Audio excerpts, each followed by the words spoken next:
Greetings everyone, and welcome back to Pep Organ. It's been a while since I've done a video like this, because I've been quite busy with some town hall recitals and other matters, but as you'll see, I'm back and I've got a new organ studio behind me, so I'm really looking forward to showing you that in the coming weeks and months. This studio is super cool. It's going to be a place where I teach a lot of my students, and I'm also looking forward to sharing some of my students' own performances with you soon, but more on that later. For today, I'm going to take a break from discussing the organ and talk more about general life things, because why not? I think we should all have a little bit of grounding in reality of who we are and what we do, and maybe it gives you an insight, maybe not into my musical choices about how I play a piece of Raga, but might give you an idea of what my general philosophy is on life. This video is actually about the 10 things that I don't own. As you'll see behind me, I do have a beautiful organ, and I have a number of strange and interesting things which you may see also in the future. But there are some things that I don't have as well, and some of these are quite common. So I wanted to share them with you. I'm a Gen Z, of course, younger than maybe the typical viewer of organ content, so this may be also interesting for a generational perspective to see sort of what young people are like, and maybe young weird people like myself, you can find out. So here's 10 things that I don't own. The first of which being a lounge or a sofa. I don't have a lounge or a sofa because I'm not the kind of person who likes to just sort of, as the word goes, lounge around. I don't like to sit down on a lounge, and I don't have a TV, which is another point on my list. So there's not really a point to a lounge for me. It's either sitting down to have a meal, sitting down to have a chat on chairs. Otherwise, no need for a lounge, no need to really have a socializing place like that, so to speak. And I also don't mind sitting on the floor or maybe with a beanbag or something, just comfortable. I think that's actually quite nice. And it keeps the place, as you can see, pretty clean, keeps it pretty empty. Number two is the TV. So I also don't have a TV, and that's because one, I do a lot of things that in my life on computers or on iPad. I have an iPad for my music, but I also use it for entertainment, and that actually does a great job. The iPad has arguably the best display in the world, and a really high quality one, right? So I've never really had a need for a TV. I also don't watch traditional TV at all, so it's never been on my radar. Even as a kid, we didn't watch TV. So that whole world is actually completely foreign to me, and I've never had the reason to have a TV, because I've got other devices to watch movies, and generally I just like the experience of watching with a screen actually closer to me rather than really far away. So no TV. Number three is a car. Probably the strangest one to some viewers, though if you actually do live in Sydney in Australia or a big city, you will probably understand my rationale. You don't need a car to get around anywhere here. And in fact, one of the reasons we moved to this new place is to be really close to everything. Close to train stations, close to bus stops, walking distance actually to most things. And if you want that lifestyle, you can go and get it. You can go and get a lifestyle where you move to a place where you're in walking distance to your workplace or to the things that you need to get to. And for most cities, there's public transport options available. Now in Sydney, people don't realize this. I have traveled around Asia and a lot of Europe too. And I have to say the public transport in Sydney may be the best, even out-competing Korea and Singapore, simply because of the quality of the branding, the reliability of services. Not always the case, but generally if you're on suburban services, even if there's delays, there's usually a train 5 minutes after the previous one. So there's so many services happening. And also the new Sydney Metro, which is the coolest thing to have come to Sydney in the past maybe 10 years, 20 years. The Sydney Metro is an extremely fast, driverless underground train, and it gets me to where I need to be very quickly. So that's also a great thing. And that's why I don't need a car. And on the day where I actually do need a car to get somewhere in Sydney, I will probably get one. But until that day, I actually have been able to get around just fine with public transport. And as a person who is a workaholic, I actually enjoy public transport more because I'm not driving, I can actually sit on a bus or on a train and get something done. I can work on my laptop, I can compose some music, I can reply to emails, all the usual sort of work things that you might want to do. I can just get them done on the go. So that's a car. Now, number 4 thing that I don't have is alcohol.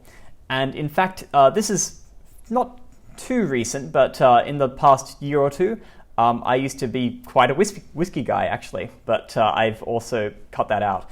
I used to drink a lot of alcohol, but I've found that in terms of mental clarity and sort of where I want to be in life, it just hasn't been necessary. So I've just decided to not have alcohol anymore. So, maybe there's occasional special occasion, but realistically, it's something that I don't have anymore. And I'm actually quite grateful for it because my health has never been better.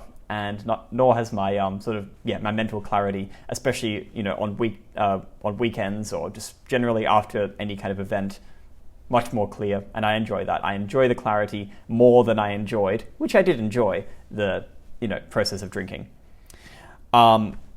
Speaking of drugs, another thing I don't ever have is coffee, and I've never really had coffee in my whole life, so there's no real reason for that, except that I've continuously never wanted it. I've never liked the smell of it, but more generally, if I was to pick, I'd go for tea. But even then, it's probably something I don't really need in life. And I think that if you're able to get up and function in a day without these things, then just go for it. And that's how I've always felt. I always tend towards just wanting to drink water and try and avoid all those things. It also saves money, of course, which is just an added benefit. So no coffee. Something else I don't have is a credit card. Maybe something else that's also quite common in some countries, especially the US, is to have a credit card. But in Australia, maybe amongst at least people I know, the credit cards aren't particularly necessary or considered to be an essential item. I have a debit card, so I'm able to still make purchases and all those things, but I've never thought of or never wanted to think of money as something that you go into debt all the time to and then recoup the losses of and then to pay back. I never want to have that feeling that I'm paying back something. Even if I'm buying something quite expensive, I still want to actually buy it just with the money that I have rather than paying it in installments. I also don't have, in relation to credit card, I don't have things like Afterpay and other services that let you pay over time. For me, a purchase feels more real once you've just put down the payment and you've bought the thing. And then you also may have to budget for that, but in the same way, you budget for it, but then also you don't regret it later on. So I make sure I'm careful with what I buy, but no credit card is required. Another thing that I don't have, and this is about the kitchen, no microwave. I think microwaves are a pretty lame invention. They're not necessary at all. They don't really improve the cooking of any kind of food. And I've heard studies as well that when you actually microwave food, some of the internal sort of structure of the food actually degrades, and maybe the nutritional value also goes down. In alternative to a microwave, you can heat things up in all sorts of different ways. You can use a pot, you can use the oven, you can use, we actually have an air fryer, but the microwave is something that I used to have and thought of as an essential thing, but now I've realized it's completely unnecessary. And that takes me to the next point. Another thing that's completely unnecessary, in my view, is a kettle. To boil water, you can use a pot. A kettle is another unnecessary appliance. And sure, if you've got a giant kitchen and you've got a big house, you might as well have a kettle. Maybe it's going to make your life a bit easier when you need to boil water. Since I don't have tea or coffee, I don't really need that appliance anyway. But, I think that having less is always more, and I want to own less, and that's why I'm doing this video also about why I don't have these things. So a kettle is another thing that, again, I just don't feel is essential. Now, next one, and perhaps a controversial one, is hair products. I don't have any hair products, including shampoo or conditioner. I have not used those products for years now, and I've realized that they're completely unnecessary. In fact, your body will thank you for it to not have all these chemicals going into your hair. Ultimately, they have their own ways of being clean and staying healthy, and they don't need these products, which no one had heard of about 100 years ago. And then suddenly a lot of marketing and campaigns tried to force people and then ultimately make it the norm to use these products like shampoo. I've realized it was not essential. If you want to stay clean, you've got soap. And that's basically all you need. And that's what our ancestors had for many, many generations, and they did just fine. So yeah, no need for that either. And the last thing is a bed frame and bedside tables. So ultimately, I like to sleep on a mattress. I used to have a bed frame until about a year ago. Then I realized that the bed frame itself wasn't necessary either. And so sleeping on a mattress is really comfortable, actually. The bed frame didn't add anything to the experience of having a mattress and sleeping basically on the floor with the mattress. That's a really nice experience, and I didn't realize that that was possible until I tried it. And in that same note, bedside tables, because when I used to have a bed frame, you would need bedside tables to accompany on either side, so you had somewhere to put things. Just realized that's also not necessary. You can just use the floor. So that also helped me reduce the number of things I own. And ultimately, I like to think of myself as a minimalist. Being an organist makes that hard because you have to have music, you have to have maybe an organ if you're lucky, and you may also need to have other little things that go with that. And like for Pep Organ, I need some video equipment too. But the ultimate goal is to not have that many things and to try and keep it as simple as possible.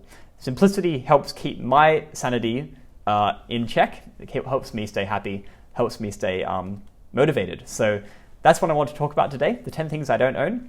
Maybe there's something in the comments that you don't own that's quite unusual, or maybe there's something you do own that's unusual. Maybe I'll have to do a video about that, about the weird things that I do own. But for now, I hope you enjoyed the video. Thanks for watching, and we'll be back with more Pep Organ content very soon.